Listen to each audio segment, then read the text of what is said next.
तो बच्चों कैसे हैं आप सब? बहुत बहुत स्वागत है आपका आज की इस वीडियो में। आज का ये वीडियो क्लास 11th के बच्चों के लिए बहुत ज़्यादा खास होने वाला है, क्योंकि इस वीडियो में हम लोग देखने वाले हैं बच्चों क्लास 11th का जो आपका पॉलिटिकल साइंस का सब्जेक्ट है, इसका जो फाइनल एग्जाम का ओरिजिनल पेपर आया हुआ है पिछले साल का, यानी कि 2024-25 का। तो इसको पूरा सॉल्व करने वाले हैं इस वीडियो के अंदर। अगर आप अपना फाइनल एग्जाम देने जा रहे हैं कल, यानी कि 26 फरवरी को, ठीक है, 26 फरवरी 2026 को अगर आप मॉर्निंग शिफ्ट का पेपर देने जा रहे हैं, या फिर अगर आप इवनिंग शिफ्ट का पेपर देने जा रहे हैं 27 फेब को, ठीक है, 27 फेब यानी 27 फरवरी 2026 को, तो इस वीडियो को पूरा जरूर देख करके जाइएगा, क्योंकि इस वीडियो के अंदर मैं एकदम ओरिजिनल पेपर जो लास्ट ईयर का आया हुआ है ना, वो मैं आपको सॉल्व करवाने वाला हूँ। और एक चीज मैं आपको बता सकता हूँ बच्चों बड़े कॉन्फिडेंस के साथ, कि जो ओरिजिनल पेपर आता है ना पिछले साल का, या लास्ट ईयर का PYQ समझ लीजिए, उसके अंदर से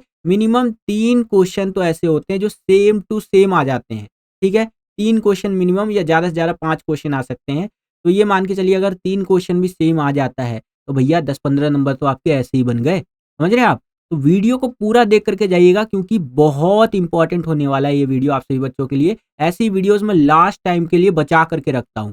ठीक है, और अगर आप चाहते हैं कि इसी तरह से मैं आपके लिए और वीडियोस लेकर के आता रहूं, जैसे अगला एग्जाम आपका फिजिकल एजुकेशन का है और वो 28 तारीख को है, उसके बाद आपका संस्कृत है, हिस्ट्री है, इकोनॉमिक्स है, तो सभी के लिए वीडियोस आएंगे बच्चों। तो इस वीडियो पर 770 लाइक्स कंप्लीट करवा दीजिएगा। जितना ज़्यादा वीडियो को आप लाइक करते हैं उतना ज़्यादा हमारा मोटिवेशन बढ़ता है इसी तरह के वीडियोस को बनाने के लिए। तो चलिए वीडियो को शुरू करते हैं। और कोई भी आपका डाउट रहता है जो डायरेक्टली आप मुझसे पूछना चाहते हैं, तो ये मेरा इंस्टाग्राम आईडी है जय झा 07 करके, आप अपने डाउट्स को डायरेक्टली मुझसे यहाँ पर पूछ सकते हैं।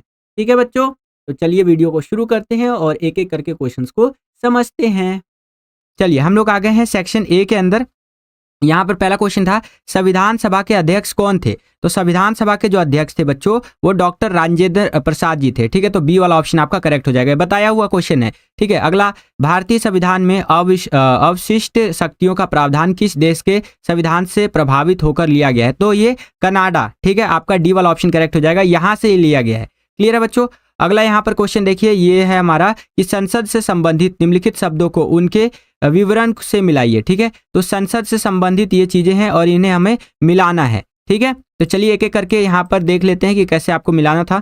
तो यहाँ पर अगर मैं करेक्ट ऑप्शन की बात करूं तो ये बी वाला ऑप्शन आपका करेक्ट हो जाएगा। ठीक है, और मिलान कैसे करना है उसको भी देख लेते हैं। पहला लोकसभा, ठीक है, तो लोकसभा का आपका हो जाएगा निम्न सदन एंड हाउस ऑफ पीपल जिसे अंग्रेजी में कहते हैं। अगला है राज्यसभा, तो राज्यसभा का हो जाएगा उच्च सदन होता है ये। नेक्स्ट है हमारा धन विधेयक, तो धन विधेयक का हो जाएगा आपका यहाँ पर लोकसभा के अध्यक्ष की अध्यक्षता में ये होता है। और अगला है संसद का संयुक्त सत्र, तो ये होता है बच्चों आपका लोकसभा में प्रस्तुत किया जाता है। ठीक है, तो इस तरह से आपको मिलान करना था। और करेक्ट ऑप्शन की बात करूं तो ऑप्शन नंबर बी हो जाएगा। और देखिए बच्चों, ऑफिशियल आंसर की के साथ मैं आपको आंसर्स बता रहा हूं, तो 100% ये करेक्ट आंसर है। और इतनी मेहनत से जो हम आपके लिए वीडियो बना रहे हैं, तो यहाँ पर एक लाइक का टारगेट रखते हैं, वो रखते हैं बच्चों 200 लाइक्स का। तो 200 लाइक्स इस वीडियो पर जरूर कंप्लीट करवा दीजिए लाइव एंड होने से पहले।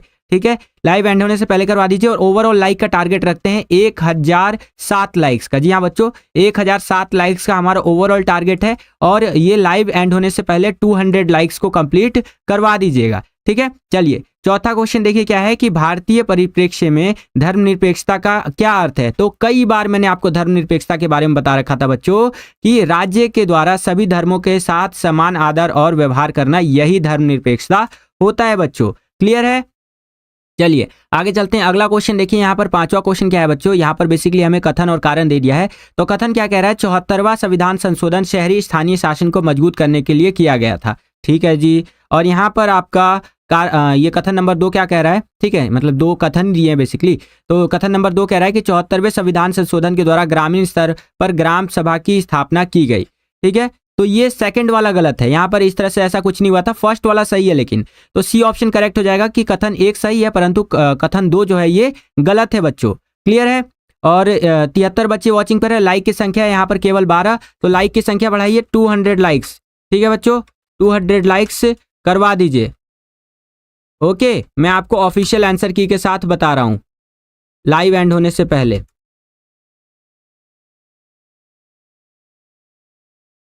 चलिए परफेक्ट बच्चों, जो हमने यहाँ पर मेहनत किया था वो यहाँ पर रंग लाया है। ठीक है, जितना हमने मेहनत किया था वो रंग लाया है और बहुत सारे क्वेश्चंस यहाँ पर आए हुए हैं। ठीक है, जो हमने यहाँ पर पढ़ा था उसमें से बहुत सारे क्वेश्चंस यहाँ पर आए हुए हैं बच्चों। तो ये बहुत ही खुशी की बात है। और नेक्स्ट आपका एग्जाम जो है वो हिंदी का है, तो हिंदी के लिए भी हम इसी तरह से और एक्स्ट्रा मेहनत करेंगे। क्लियर है बच्चों? तो 200 लाइक्स करवा दीजिए लाइव एंड होने से पहले, ये हमारा टारगेट है बच्चों। ठीक है, लाइक का ये एक हमारा छोटा सा टारगेट है और ओवरऑल 1007 लाइक्स का टारगेट है। इंग्लिश मीडियम में देखिए वही रहेगा आपका आंसर। जैसे कि who was the president of constitute assembly, तो आपका डॉक्टर राजेंद्र प्रसाद। नेक्स्ट दूसरे का हमारा यहाँ पर कनाडा हो जाएगा। ठीक है, और इसके आगे अगर हम बात करें तो जो हमारा थर्ड क्वेश्चन था, यहाँ पर आप देख सकते हैं जो थर्ड क्वेश्चन था बच्चों, इसका हमारा क्या ऑप्शन हो जाएगा करेक्ट? चलिए जस्ट अ सेकेंड। हाँ, तो थर्ड क्वेश्चन का हमारा डी ऑप्शन करेक्ट हो जाएगा। ओके बच्चों, जो फोर्थ क्वेश्चन था हमारा, इसका आपका ऑप्शन नंबर सी करेक्ट हो जाएगा। जो फिफ्थ क्वेश्चन है बच्चों, इसका आपका ऑप्शन नंबर जो सी है ये करेक्ट हो जाएगा कि स्टेटमेंट 1 जो है ये ट्रू है बट स्टेटमेंट सेकंड ये फॉल्स है। आगे चलते हैं, छठा क्वेश्चन देखिए बच्चों। छठे क्वेश्चन में कह रहा है निम्नलिखित को उनके गठन के काल क्रमानुसार व्यवस्थित कीजिए। ठीक है, तो काल क्रमानुसार यानी टाइम के अकॉर्डिंग अरेंज करना है, तो यहाँ पर करेक्ट आंसर हो जाएगा आपका डी वाला। जो डी वाला ऑप्शन है बच्चों, ये आपका करेक्ट आंसर हो जाएगा। ठीक है, आगे चलते हैं।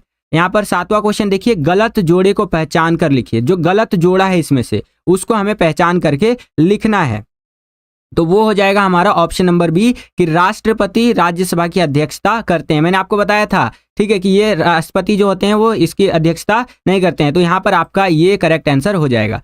आगे देखिए आठवां क्वेश्चन कि 91वें संशोधन अधिनियम के तहत मंत्रिपरिषद के आकार को लोकसभा के कुल सदस्यों की संख्या का डैश प्रतिशत तक सीमित कर दिया गया है, तो यहाँ पर आपका करेक्ट आंसर हो जाएगा 15%। ठीक है, तो सी वाला ऑप्शन आपका बिल्कुल करेक्ट आंसर यहाँ पर हो जाएगा बच्चों। आगे चलते हैं, नौवां प्रश्न देखिए बच्चों। नौवां प्रश्न जो था हमारा कि डैश को राजनीतिक सिद्धांत का पिता माना जाता है, तो यहाँ पर जो अरस्तु है बच्चों, ऑप्शन नंबर जो सी है अरस्तु, ये करेक्ट आंसर हो जाएगा कि इनको जो राजनीति शास्त्र है उसका पिता माना जाता है, फादर ऑफ द जैसे कि पॉलिटिकल साइंस। ठीक है, अगला राजनीतिक सिद्धांत के विषय में निम्नलिखित में से कौन सा कथन सत्य है, तो वो हो जाएगा बच्चों ये सी वाला कि राजनीतिक सिद्धांत महत्वपूर्ण राजनीतिक मूल्यों पर एक चिंतन है। ठीक है, तो ये आपका करेक्ट आंसर हो जाएगा। अगला क्वेश्चन देखिए 11वां क्वेश्चन कि भारतीय संविधान के अनुसार निम्नलिखित में से कौन सा प्रावधान सामाजिक न्याय को मजबूत करता है, तो सामाजिक न्याय को मजबूत करता है बच्चों आपका ये ए वाला, अस्पृश्यता का अंत करना, अनुच्छेद 17। ठीक है, जो अनटचेबिलिटी होती है इसको एंड करना, पूरी तरह से एबोलिशमेंट करना, ये आपका हो जाएगा आर्टिकल 17। क्लियर है बच्चों? चलिए अंग्रेजी माध्यम में यहाँ पर देखिए बच्चों, यानी इंग्लिश मीडियम में जो हमारा छठा क्वेश्चन है इसका क्या करेक्ट आंसर होना था, तो यहाँ पर आप देख सकते हैं इस तरह से। चलिए परफेक्ट, तो जो हमारा ये था कि arrange the following in chronological order of their formation, तो यहाँ पर आपका डी वाला ऑप्शन करेक्ट हो जाएगा। सातवां जो हमारा क्वेश्चन था इसका आपका बी वाला करेक्ट हो जाएगा कि प्रेसिडेंट जैसे कि प्रिसाइड्स ओवर राज्यसभा, तो ये आपका इनकरेक्ट पेयर हो जाएगा। नेक्स्ट यहाँ पर जो 8th क्वेश्चन था इसका 15% करेक्ट हो जाएगा। जो 9th क्वेश्चन है बच्चों इसका आपका जो आपका सी वाला ऑप्शन है, ठीक है, ये आपका करेक्ट हो जाएगा कि dash is consider as father of the political science, तो आपका यहाँ पर अरस्तु जो है ये आपका यहाँ करेक्ट आंसर हो जाएगा। ठीक है, जो हमारा 10वां क्वेश्चन है यहाँ पर आप देख सकते हैं 10वें क्वेश्चन का जो आपका करेक्ट आंसर होगा वो ऑप्शन नंबर सी हो जाएगा। जो 11वां क्वेश्चन है हमारा यहाँ पर इसका हो जाएगा आपका ऑप्शन नंबर जो डी है ये करेक्ट आंसर हो जाएगा। एक सेकेंड, नहीं डी नहीं होगा, माफी चाहूंगा, एबोलिशन ऑफ अनटचेबिलिटी आर्टिकल 17, ये करेक्ट आंसर हो जाएगा। अब हम लोग आ गए हैं 12वें क्वेश्चन के अंदर। 12वां क्वेश्चन जो है हमारा ये अभिकथन और कारण वाला है बच्चों, तो इसको देख लेते हैं। यहाँ पर इसमें अभिकथन क्या कह रहा है कि भारतीय राज्य किसी विशेष धर्म का पक्ष नहीं लेता है। जो भारतीय राज्य है वो किसी भी विशेष धर्म का पक्ष नहीं लेता है। और कारण कह रहा है बच्चों कि भारत में धर्मनिरपेक्षता व्यक्तियों को किसी भी धर्म का पालन, प्रचार प्रसार और इन सबको करने की अनुमति देता है। तो यहाँ पर दोनों ही चीज बिल्कुल सही कही जा रही है, ये मैंने आपको पढ़ा रखा है। तो आपका ऑप्शन नंबर जो ए है कि अभिकथन ए और कारण आर दोनों सही है, और जो आपका अभिकथन है वो जो मतलब कारण है वो अभिकथन की सही व्याख्या करता है। तो इस हिसाब से आपका यहाँ पर एक करेक्ट आंसर हो जाएगा बच्चों। ठीक है, चलिए परफेक्ट परफेक्ट। अब एक बारी आप मुझे बताएंगे कि आपके 12 एमसीक्यू क्वेश्चंस में से कितने एमसीक्यू क्वेश्चन सही गए, उसके बाद हम आगे के क्वेश्चन जो है उनको यहाँ पर देखने वाले हैं। आप मुझे बताइए कि इसमें से आपके कितने सही गए हैं बच्चों, कौन सा बच्चा बताएगा? चलिए परफेक्ट परफेक्ट, एक बार, हाँ, तो एक बारी मुझे आप बताएंगे।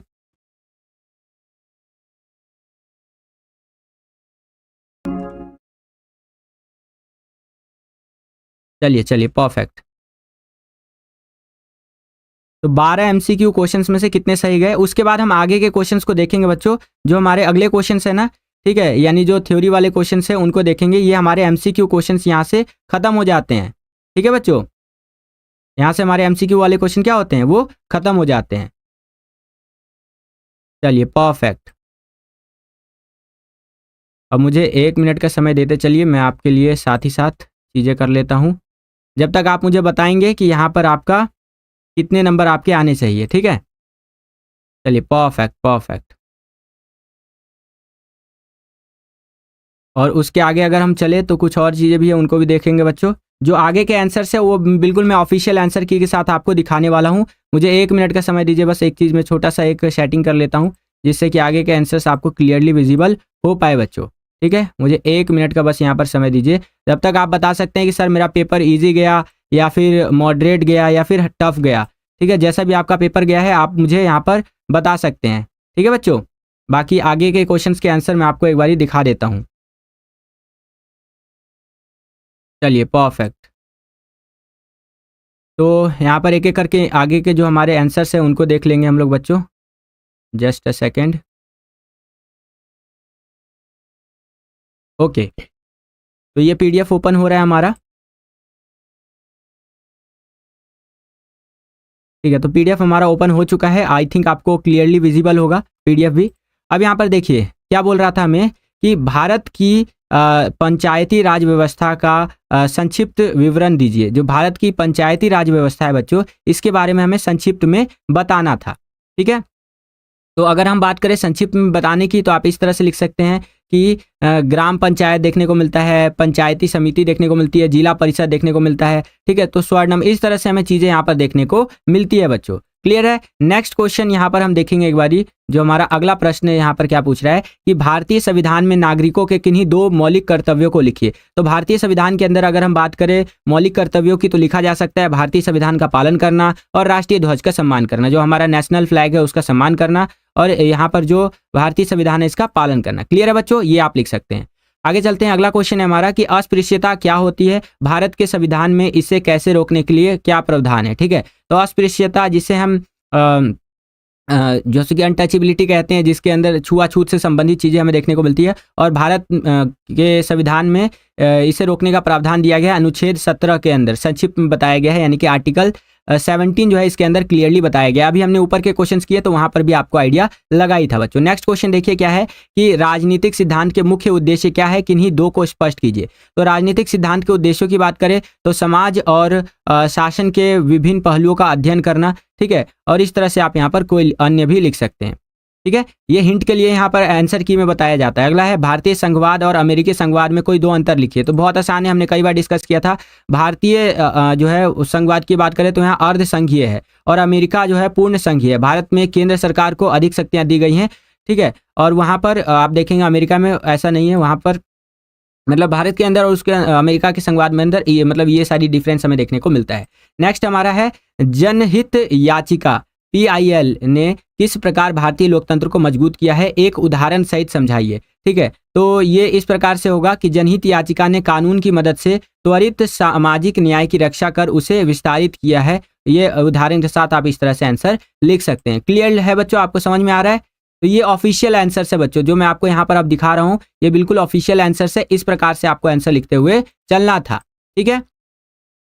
और बताइए आप इस हिसाब से आंसर लिख कर के आए हैं, कौन सा बच्चा बताएगा मुझे। इसके आगे के भी आंसर्स मैं आपको बता देता हूं बच्चों, इसके आगे के आंसर्स आपको कैसे लिखने थे। तो मुझे 1 मिनट का समय दीजिए, वापस से फिर से सेटिंग करनी पड़ेगी बच्चों। तो फिर से सेटिंग कर लेते हैं और उसके बाद हम यहाँ पर आपको आगे के आंसर्स भी बता देंगे। मुझे 1 से 1.5 मिनट या 2 मिनट का समय दीजिए, तो मैं आपको आगे का भी आंसर्स बता देता हूँ बच्चों, ठीक है। देखिए जो हमने किया लगभग वही आया, और पूरा एकदम मजा आ गया। मतलब पेपर देख के ओवरऑल ना बहुत अच्छा लगा मुझे कि चलिए हाँ, जितनी हमने मेहनत की है वह कहीं ना कहीं सफल हुई। हमारी मेहनत यहाँ पर रंग लाई है, ठीक है। इसलिए मैं बोलता हूँ कि जो सैंपल पेपर आपको करवाए जा रहे हैं उनको बड़े ध्यान से देखते हुए चला कीजिए, क्योंकि हर एक सैंपल पेपर को बनाने के लिए हम पिछले 10 साल के पेपर आपके एनालाइज करते हैं, और हमें जो लगता है कि हाँ ये क्वेश्चंस इंपॉर्टेंट है, आपके एग्जाम में आने की संभावना बहुत ज़्यादा इन क्वेश्चंस की, तो उन क्वेश्चंस को हम जरूर से जरूर आपको करवाते हैं बच्चों, ठीक है। तो इसीलिए मैं बोलता हूँ जो मैं आपको करवा रहा हूँ उसको बड़े ध्यान से करते हुए चलिए, ठीक है।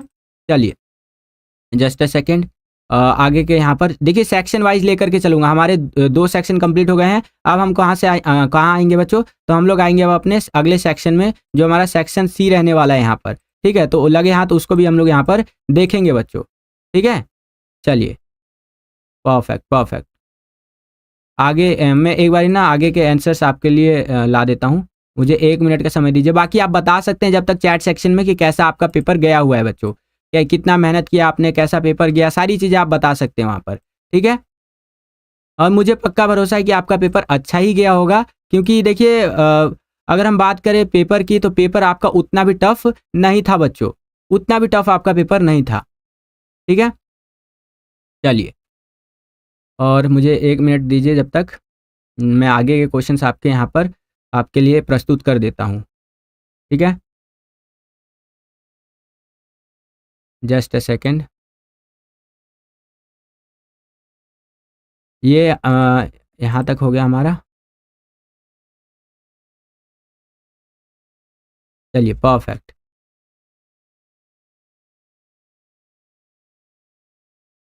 Just a second. ओके, तो आगे के क्वेश्चंस की अगर हम बात करें तो वो भी मैं आपको बता देता हूँ। एक बारी मुझे दीजिए थोड़ा-सा समय। देखिए बच्चों, क्या है ना कि सेटिंग करनी पड़ती है चीज़ों की, तब यहाँ लाइव में हम आपको आंसर की बता सकते हैं। तो उस सेटिंग के अनुरूप ही हम यहाँ चलते हैं,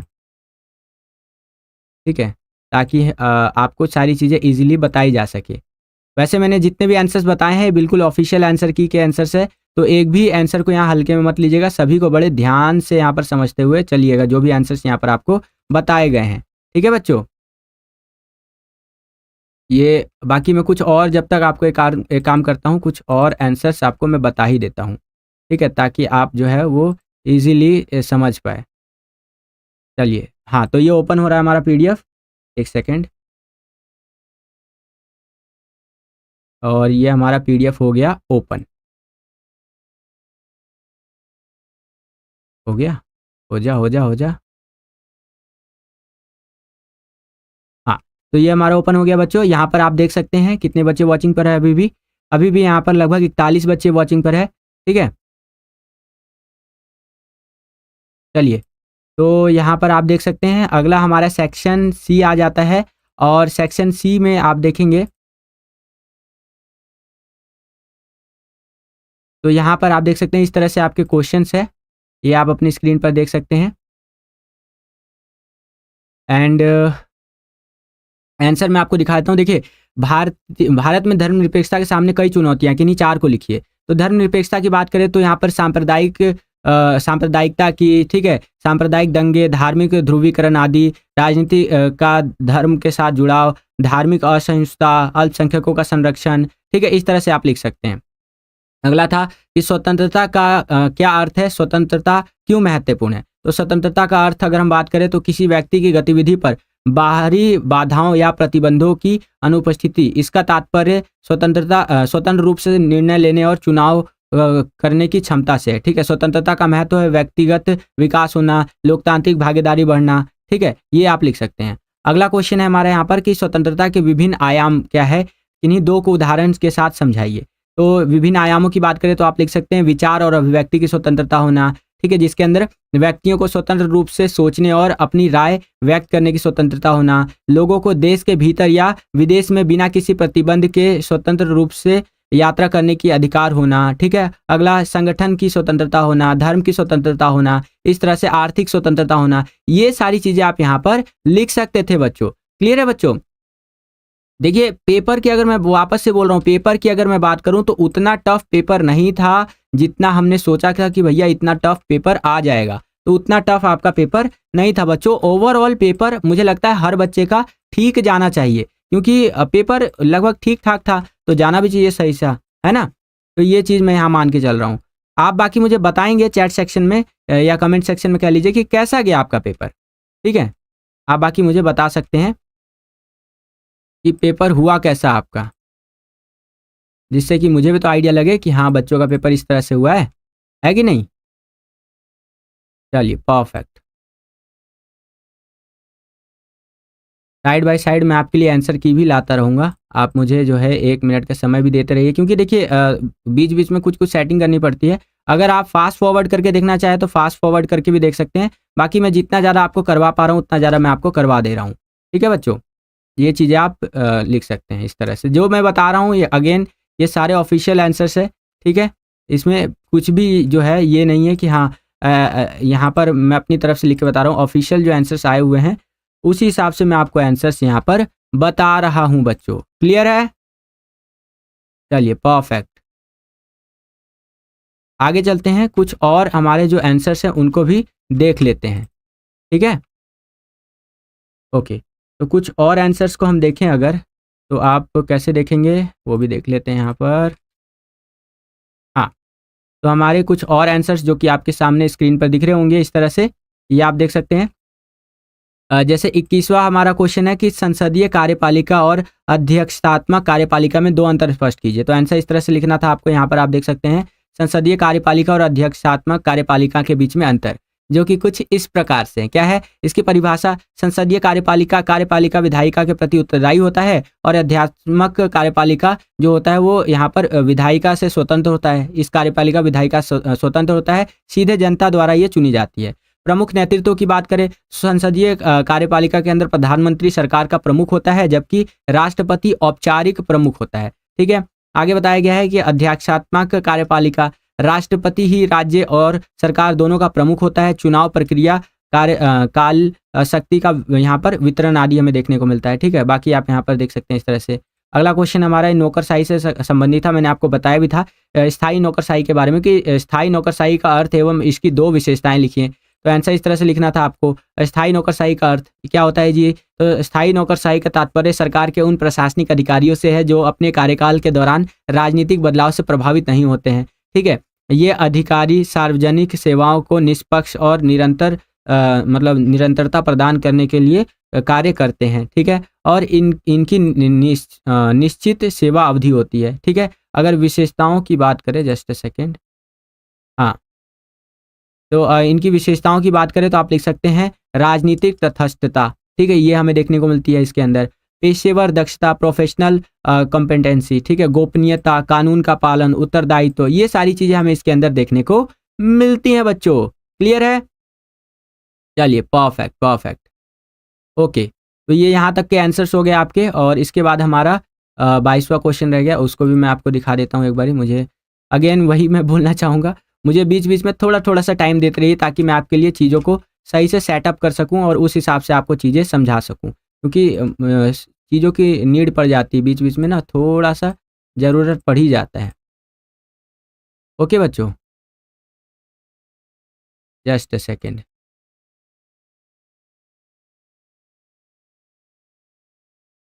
हाँ, तो ये चीज़ हो गया आपका, और मेरा ये वाला सॉफ्टवेयर जो है थोड़ा-सा वैसा हो रहा है यहाँ पर, बट कोई बात नहीं।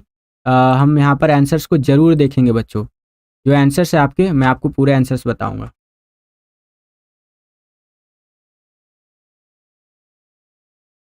तो यहाँ तक हमने देख लिया बच्चों। अगर अब हम आगे बात करें, तो आगे भी देख लेते हैं। जब यहाँ तक देख लिया है, तो आगे के सारे आंसर्स भी मैं आपको दिखाई देता हूँ, है कि नहीं बच्चों? जिससे कि आप इज़िली चीज़ों को समझ सकें। चलिए परफेक्ट। एंड फिर से अगेन थोड़ा-सा टाइम गैप चाहिए हमको, तब हम आपके लिए चीज़ें सेट कर सकें। क्योंकि सेट करने में थोड़ा-सा समय तो लगता है बच्चों। एट द टाइम जब चीज़ें आप समझ रहे हैं, तो बिल्कुल माइनर सा आपको यहाँ पर समय देना पड़ेगा। ठीक है? चलिए परफेक्ट। और देखिए यहाँ तक मैं आपको बता ही देता हूँ ढंग से, उसके बाद आगे हम चल ही लेंगे ना।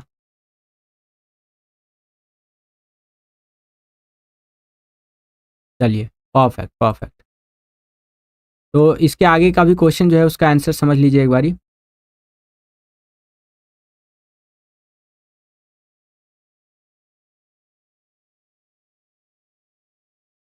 ओके, तो मैंने यहाँ पर खोल लिया है आगे का भी आंसर आपका, और ये रहा हमारी स्क्रीन पर। ये रहा आपकी स्क्रीन पर, दिख रहा है बच्चों आपको? चलिए, तो आई थिंक आपको दिख रहा होगा।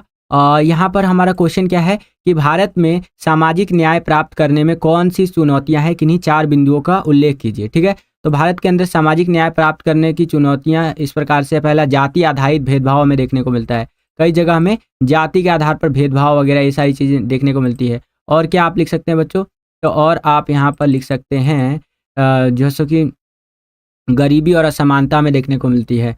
ठीक है, आगे चले तो लैंगिक असमानता देखने को मिलती है, शिक्षा और जागरूकता की कमी, भ्रष्टाचार, ये सारी चीज़ें हमें देखने को मिलती हैं बच्चों। आगे चलते हैं इंग्लिश मीडियम में, यहाँ पर आप देख सकते हैं इस तरह से हमारे दिए गए हैं। ठीक है, और ये रहे हमारे क्वेश्चन इंग्लिश मीडियम में। अगला क्वेश्चन है हमारा 23वां क्वेश्चन कि भारतीय संविधान में दिए गए मौलिक अधिकारों और राज्य के नीति निर्देशक तत्वों का महत्व का विश्लेषण कीजिए। ठीक है, तो ये कैसे आप लिखना था आपको, ये आप देख सकते हैं, भारतीय संविधान में मौलिक अधिकारों और राज्य के नीति निर्देशक तत्वों के महत्व का विश्लेषण जो इस प्रकार से है। भारतीय संविधान में मौलिक अधिकार और राज्य के नीति निर्देशक तत्व दो प्रमुख घटक है। पहला, समाज में न्याय करना। ठीक है, स्वतंत्रता, समानता और बंधुत्व सुनिश्चित करना। ठीक है, मौलिक अधिकारों की महत्व की बात करें तो अनुच्छेद 12 से 35 तक में है कि राज्य के जो है नीति निर्देशक तत्व जो होंगे उसका महत्व हमें देखने को मिलता है अनुच्छेद 36 से 51 तक। संक्षिप्त में वर्णन करना है आपको। आपसी संबंधों में महत्व होता है कि पूरक प्रकृति होती है, संघर्ष और संतुलन हमें देखने को मिलता है। तो ये सारी चीजें आप यहाँ पर लिख सकते हैं बच्चों। ठीक है, और इसके आगे अगर हम लोग चले तब तो बहुत ही इंटरेस्टिंग हमारा आ जाता है क्वेश्चन बच्चों। और वो कौन सा है बच्चों, वो हमारा कार्टून हमसे पूछेगा अब। ठीक है, तो कार्टून को भी देख लेंगे बच्चों, जस्ट अ सेकेंड। हाँ, कार्टून के आंसर्स भी मैं आपको दिखाई देता हूँ लगे हाथ। देखिए, कार्टून भी मैंने जो आपको वन शॉट की वीडियो में कार्टून कराया था ना बच्चों, वही यहाँ पर कार्टून आया हुआ है। तो इसीलिए मेरे को बड़ी खुशी हुई कि हाँ, जो कार्टून यहाँ पर कराया था वो कार्टून आ चुका है। ठीक है, तो वो भी देख लेते हैं एक बारी। ये देखिए, दिए गए कार्टून के आधार पर नीचे दिए गए प्रश्नों के उत्तर देखिए। अब यहाँ पर ये जो कार्टून आपको दिख रहा होगा, इसमें क्या दिख रहा है आपको, ठीक है, कुछ उड़ रहा है और सब लूट रहे हैं, इस तरह से थोड़ा इधर उधर हो रखा है सब कुछ। इसके आधार पर प्रश्न हमसे पूछा जा रहा है यहाँ पर कि इस कार्टून का मुख्य विषय क्या है। तो इस कार्टून का मुख्य विषय है चुनाव की तैयारी करना। तो यहाँ पर आपका जो बी वाला ऑप्शन है ये करेक्ट आंसर हो जाएगा। नेक्स्ट, कार्टून में लोकतांत्रिक प्रक्रिया का कौन सा पहलू दर्शाया गया है। ठीक है, तो अगर हम बात करें कि कार्टून में लोकतांत्रिक प्रक्रिया का, तो कार्टून में अगर हम बात करें लोकतांत्रिक प्रक्रिया का, तो वो हो जाएगा हमारा ऑप्शन नंबर ये वाला सेकंड, कि चुनावों के दौरान राजनीतिक प्रतिस्पर्धा। ठीक है, ये आपका करेक्ट आंसर हो जाएगा। ओके, आगे चलते हैं। अगला क्वेश्चन देखिए, दर्शित कार्टून किस दशक का है। ठीक है, ये किस दशक का है बच्चों, तो ये हो जाएगा 1950s का दशक का, यानी 1950 के टाइम का है। ये कब का है बच्चों, 1950 का है।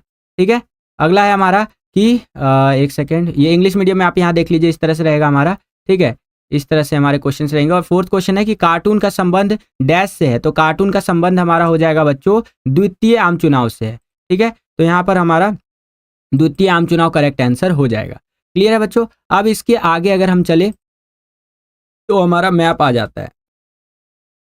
ठीक है, अब मैप की बात करें तो देखिए, मैप मैंने आपको भरना बता रखा था कि मैप आपको कैसे भरना है। और एक बार मैं आपको दिखा भी देता हूं कि आपका जो ऑफिशियल आंसर की में मैप भरने को लेकर के आ रखा है, तो वो मैप आपको भरना कैसे था।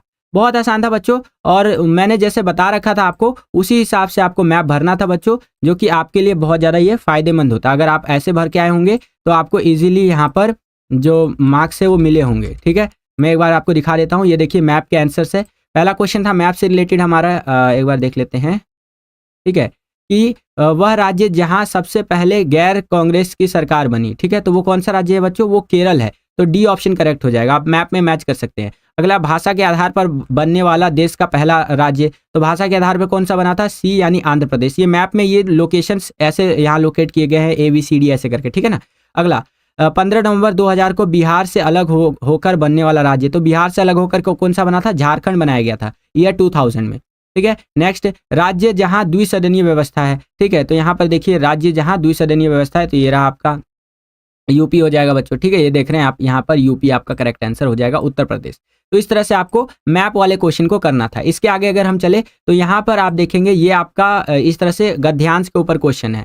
ठीक है, तो इसके भी मैं आपको आंसर्स दिखा देता हूँ, जस्ट अ सेकेंड। 26वां जो क्वेश्चन है हमारा, ये था आपका गद्यांश के ऊपर। तो इसके आंसर्स मैं आपको एक सेकंड क्लियर कर देता हूँ कि इसके आंसर्स आपको कैसे लिखने थे। ठीक है, एक सेकंड। ओके, तो ये भी हमारा ओपन हो रहा है और ये हमने ओपन कर लिया। ठीक है, 26वां क्वेश्चन इस तरह से था, ये आप देख सकते हैं। और इसके बेसिस पर पहला क्वेश्चन है कि महात्मा गांधी के सिद्धांतों से प्रभावित होकर भारत के संविधान में कौन सा प्रावधान जोड़ा गया है। ठीक है, तो भारत के संविधान में बच्चों आपका पंचायत की स्थापना। ठीक है, तो पहले का बी आपका करेक्ट हो जाएगा। पंचायत की स्थापना ये जोड़ा गया है। ठीक है, इंग्लिश मीडियम में ये मैप के क्वेश्चन से यहाँ पर आप देख सकते हैं, मैंने जो बताया वही आंसर्स होंगे। ठीक है, अंग्रेजी में आप यहाँ पूरा का पूरा देख सकते हैं। नेक्स्ट क्वेश्चन है कि भारतीय संविधान के किस भाग में अस्पृश्यता का अंत का वर्णन है। तो भारतीय संविधान की अगर हम बात करें तो भाग 3 में अस्पृश्यता, ठीक है, यानी अनटचेबिलिटी जो है, इसका अंत के बारे में बताया गया। नेक्स्ट है भारतीय संविधान की प्रस्तावना में समाहित किन्हीं 4 मूल्यों को लिखिए। तो इसके अंदर 4 मूल्य कुछ इस प्रकार से हो जाएंगे: संप्रभुता, समाजवाद, धर्मनिरपेक्षता, लोकतंत्र, न्याय, स्वतंत्रता, समानता, बंधुत्व। तो इस तरह से आपको आंसर लिखना था बच्चों। क्लियर है? आशा करता हूं कि आपको समझ में आ गया होगा। ये आपके आंसर्स है। ओके बच्चों, चलिए इसके आगे चले। तो अब हमारे लॉन्ग आंसर टाइप के क्वेश्चन है, जो अगेन मैंने आपको कई बार ये करवा रखे हैं। ये सारे क्वेश्चंस बहुत आसान है बच्चों। ठीक है, इजीली आप इनको कर सकते थे। और यहाँ पर हमारा पेपर हो जाता है एंड। और जितनी हमने मेहनत की थी बच्चों, वो हमारी मेहनत जो है रंग लाई है। और हमने सारे क्वेश्चंस जो है आपको ऑलमोस्ट बता भी दिए। ठीक है, लॉन्ग आंसर टाइप के क्वेश्चंस तो आप हमारे सैंपल पेपर में से भी देख सकते हैं। तो बस बच्चों, यही था आज का ये वीडियो। आशा करता हूँ आपको ये वीडियो पसंद आया होगा। अगर आपको ये वीडियो पसंद आया तो कर दीजिए ज़्यादा से ज़्यादा लाइक। जितना ज़्यादा वीडियो को आप लाइक करेंगे उतना ज़्यादा हमारा मोटिवेशन बढ़ता है इसी तरह की वीडियोस को बनाने के लिए। चैनल पर अगर आप नए आ गए हैं, विद्यालय स्टडी पॉइंट को अभी तक आपने सब्सक्राइब नहीं किया है, तो सब्सक्राइब कर लीजिए। इसी तरह की वीडियोस हम आपके लिए लेकर के आते रहते हैं, क्योंकि अभी तो कल आपका पॉलिटिकल साइंस का एग्जाम है, उसके बाद फिजिकल एजुकेशन है, हिस्ट्री है, ठीक है, आपका इकोनॉमिक्स है, सोशियोलॉजी है, होम साइंस है, संस्कृत है, सभी के लिए वीडियोस आने वाली है। दबा करके बच्चों वीडियो को यहाँ पर लाइक कर दीजिएगा। चैनल को सब्सक्राइब करने के बाद बगल में आपको बेल का घंटी घंटा कुछ भी कह सकते हो उसका आइकन देखने को मिलेगा, उसको प्रेस करके ऑल पे क्लिक कर दीजिएगा, जिससे कि जो भी हम नया वीडियो अपलोड करें उसका नोटिफिकेशन सबसे पहले आपके फोन पर आ जाया करे और आपकी जो तैयारी है एग्जाम्स के लिए वो और भी बेहतर से बेहतर तरीके से हो सके। इस वीडियो के लिए इतना ही, मिलता हूँ आपसे अगली और एक्साइटिंग वीडियो में। तब तक के लिए खुश रहिए, खुश रखिए सभी को। जय हिंद, वंदे मातरम।